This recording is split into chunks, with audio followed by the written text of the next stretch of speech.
హరే కృష్ణ. కేవలం బొట్టు పెట్టుకోవడం వల్ల ఇన్ని యూజెస్ ఉన్నాయా? అయితే అదేంటో చెప్తాను, వినండి. బొట్టు పెట్టే ప్రాంతం ప్రెషర్ పాయింట్గా మారుతుంది. దీనివల్ల నాడీ మండలం, నర్వస్ సిస్టమ్ రిఫ్లెక్షన్ అవుతుంది. శాంతి, ఏకాగ్రత పెరుగుతాయి. కుంకుమ, గంధం, చందనం వంటి బొట్లు పెట్టడం వల్ల రక్త ప్రసరణ వేగవంతమవుతుంది. మెదడుకు చురుకుతనం పెంచి ఒత్తిడిని తగ్గిస్తాయి. అండ్ థర్డ్ ఐ యాక్టివేషన్లా సహాయపడుతుంది. దీనివల్ల శరీరంలోని ఆధ్యాత్మిక శక్తి పెరుగుతుంది.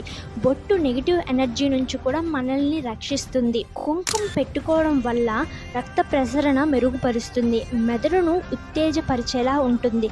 గంధం పెట్టుకోవడం వల్ల ఒత్తిడిని తగ్గిస్తుంది. చందనం పెట్టుకోవడం వల్ల మెదడుకు శాంతిని ఇస్తుంది. విభూతి పెట్టుకోవడం వల్ల శరీర ఉష్ణోగ్రతను నియంత్రిస్తుంది. బొట్టు పెట్టుకోవడం వల్ల ఇన్ని ఉపయోగాలు ఉన్నాయని నాకైతే ఇప్పుడు తెలిసింది. మీకు తెలుసా లేదా అని కమెంట్ చేయండి. హరే కృష్ణ.